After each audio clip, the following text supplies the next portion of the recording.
नमस्कार, स्वागत है आप सभी का हिंदुस्तान 24 पर और मैं हूं आपके साथ विपिन चौधरी।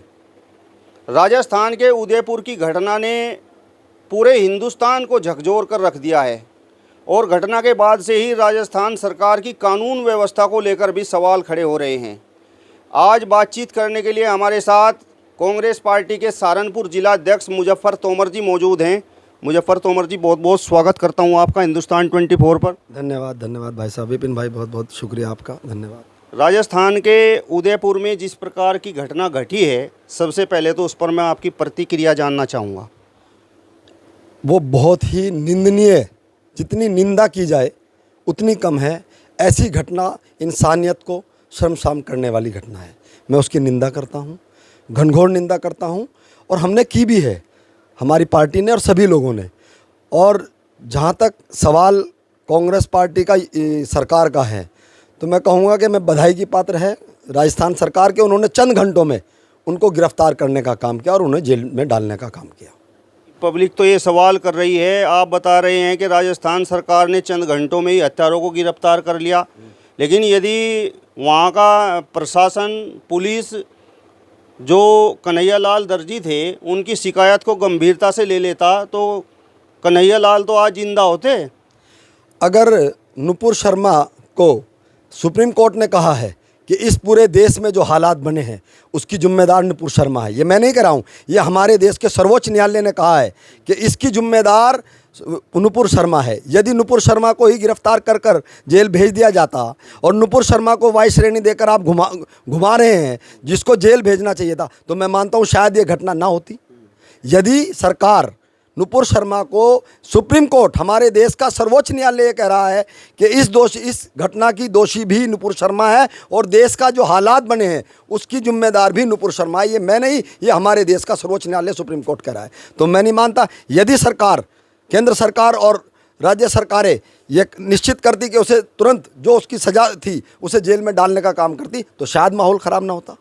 अब आप जो है सुप्रीम कोर्ट की बात कर रहे हैं, कानून और संविधान की बात कर रहे हैं।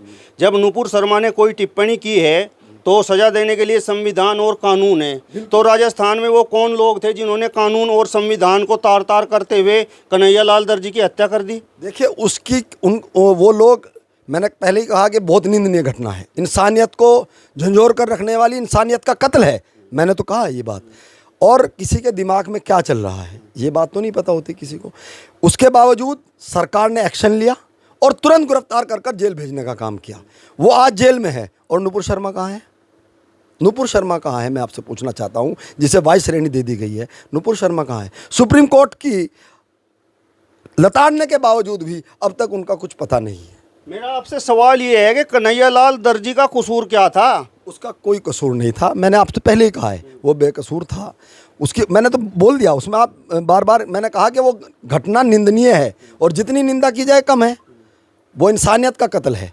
इस्लाम इसकी इजाज़त नहीं देता कि आप किसी निर्दोष का कत्ल करें। अगर आप एज ए मुस्लिम बात करें तो किसी भी संस्था ने, भारत की किसी संस्था ने, चाहे वो कितनी ही बड़ी इस्लामिक संस्था हो, सब ने उसकी निंदा की है। सारे जितने जिम्मेदार लोग हैं सब ने उसकी निंदा की है, उसका बखान नहीं किया है। जबकि पिछले जो घटनाएं घटी हैं, अगर आप देखें, एक वो वहाँ के बंगाल के एक मजदूर को मारा गया था, वीडियो बनी थी, उसके बावजूद उस घटना को लेकर वो गिरफ्तार हुए थे, जेल गए थे, वो भी घटना वहीं की थी। लेकिन जब वो निकले तो उनका स्वागत हुआ अलग अलग जगह। देखिए, देश प्यार मोहब्बत से चलता है, देश एक दूसरे के भाईचारे से चलता है।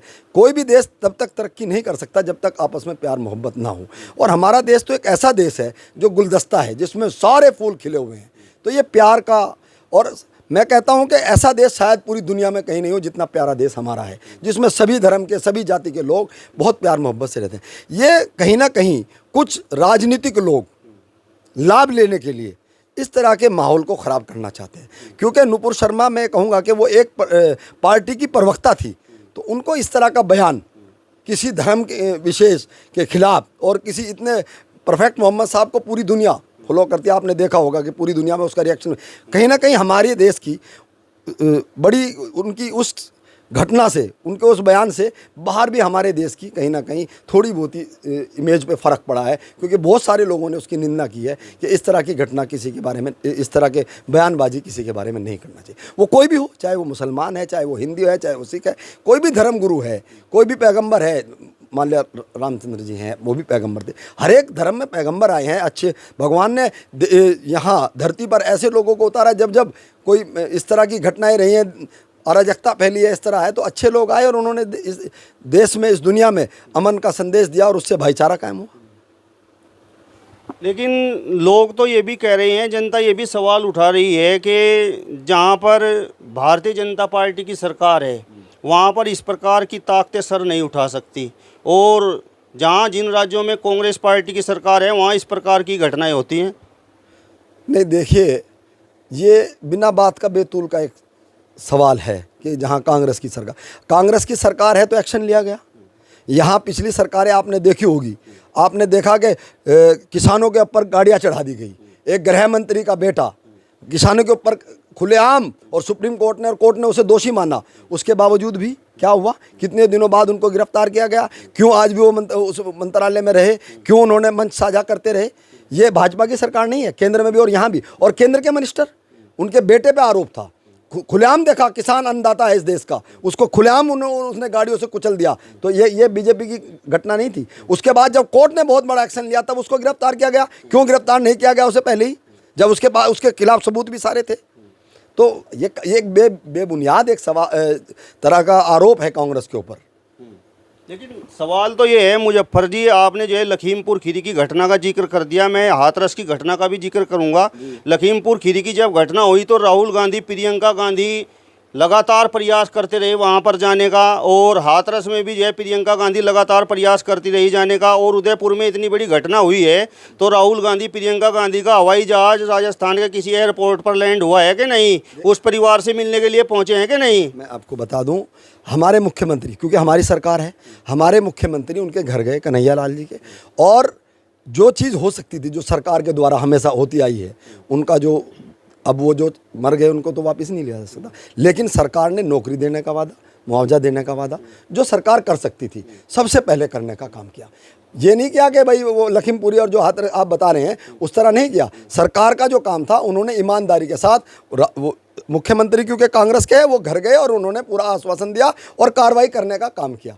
राहुल गांधी या प्रियंका गांधी तब वहाँ जाने की बात कर रहे थे, उससे पहले नहीं कर रहे थे। जब वहाँ उसको दोषी को पकड़ा नहीं जा रहा था, वो खुलेआम घूम रहा था और उसको दोषी नहीं बताया जा रहा था, तब राहुल गांधी और प्रियंका गांधी जाने का काम किया। यहाँ तो गिरफ्तार कर लिया गया और उनको जेल भेज दिया गया, और सरकार की मदद जो है उसके साथ हमेशा है और अभी भी है, और मुख्यमंत्री जी गए उनके घर पर जी। लेकिन कुछ लोग तो ये कह रहे हैं कि अब लोकसभा चुनाव होना है 2024 में, राहुल गांधी और प्रियंका गांधी उदयपुर इसलिए नहीं पहुंच पाए क्योंकि रह के यदि वे वहां पहुंच गए तो किसी वर्ग विशेष के वोट उनसे छिटक जाएंगे। देखिए, मीडिया ने अभी 4 दिन पहले भी घटना हुई, जी टीवी ने, राहुल गांधी जी वायनाड थे। आप देखिएगा किस तरह का जो देश के माहौल मीडिया का, मैं सबको मीडिया को दोषी नहीं मानता, लेकिन जी टीवी ने वो बात कर रहे हैं वहाँ के बच्चों की, वायनाड के बच्चों की, और जी टीवी ने कहा कि वो तो उन दोषियों को बच्चा बता रहे हैं, बाद में माफ़ी मांगने का काम। तो 3 दिन तक इस चीज़ को चलाया गया कि राहुल गांधी तो उनको बच्चा बता रहे हैं। तो मीडिया कहीं ना कहीं सच्चाई को दबाने का काम और कहीं ना कहीं किसी पार्टी के लिए काम कर रही है। उससे आप किसी भी अंदाज में ले लीजिए कि वो अगर गए तो किस तरह का, मान लिया वो जहाँ वायनाड में गए, मतलब वो वहाँ गए भी नहीं, वायनाड में जवाब सब बात कर रहे हैं और उन्हें जोड़ दिया जाता है राजस्थान से। तो जो हालात मीडिया ने पैदा कर दिया कि भैया आप कुछ भी बोल दीजिए, बाद में माफ़ी मांग लीजिए, 4 दिन तक उनकी छवि को धुलित कीजिए, 4 दिन तक उन्हें कॉमनल बना लीजिए। तो इस तरह से हालात में क्या कहेंगे आप, बताइए आप मुझे क्या कहेंगे। देश में आज क्योंकि केंद्र सरकार और राज्य सरकारें फेल हैं, भाजपा सरकार, आज आप देखिए 18 जुलाई से जो टैक्स लग रहे हैं, दही पर, दूध पर, चावल पर, आटे पर, तो जीएसटी लगा दी गई है, तो महंगाई को रोक नहीं पा रही है। डॉलर के लगातार डॉलर बढ़ता जा रहा है, रुपया गिरता जा रहा है। तो उन सबको छिपाने के लिए सांप्रदायिकता का माहौल जो भाजपा सरकार कर रही है, आपने देखा, और उसमें कहीं ना कहीं, मैं सब मीडिया को नहीं कहूँगा, मीडिया में बहुत सारे हमारे सच्चे साथी हैं, क्योंकि मीडिया एक स्तंभ है, आईना है जो सच्चाई दिखाता है। लेकिन कुछ मीडिया इस चीज़ का भ्रम पैदा कर कर एक सांप्रदायिक माहौल बनाकर इस देश के माहौल को ख़राब करना चाहते हैं। आप तो लगातार अग्निपथ योजना को लेकर आप क्या पूरी कांग्रेस पार्टी लगातार सत्याग्रह कर रही है, तो जनता ये जानना चाहती है कि राजस्थान के उदयपुर में जिस प्रकार की ये घटना घटी है, तो आप लोग कांग्रेस पार्टी से जुड़े लोग इस घटना को लेकर सत्याग्रह कब करेंगे? देखिए, अगर वो पकड़े ना जाते, सत्याग्रह बिल्कुल चाहे वो दोषी कांग्रेस का हो चाहे किसी पार्टी का हो, दोषी दोषी है, उसके खिलाफ कांग्रेस पार्टी हमेशा खड़ी थी और खड़ी रहेगी, चाहे वो कांग्रेस का हो चाहे उधर। लेकिन अभी जांच चल रही है, उसमें पता लगेगा कि किसका हाथ है। जांच चल रही है ना, उसकी जांच चल रही है। हो सकता है कि वो षड्यंत्र कराया गया हो किसी के द्वारा। इतनी बड़ी निंदनीय घटना, इंसानियत को झंझोड़ने वाली घटना, हो सकता है जांच में पता लगेगा कि कहीं ना कहीं किसी न किसी राजनीतिक लाभ पहुंचाने के लिए तो कहीं ऐसी घटना को अंजाम नहीं दिया गया। चलिए, तो कांग्रेस पार्टी के जिला अध्यक्ष मुजफ्फर तोमर को आपने सुना, जिन्होंने राजस्थान में उदयपुर में जो घटना हुई है उस पर अपनी बेधड़क राय रखने का काम किया है। यदि आपको ये वीडियो पसंद आया हो तो इसे ज़्यादा से ज़्यादा शेयर कीजिए, लाइक कीजिए, कमेंट्स कीजिए और इसके साथ साथ हमारे चैनल को भी सब्सक्राइब कीजिए। नमस्कार।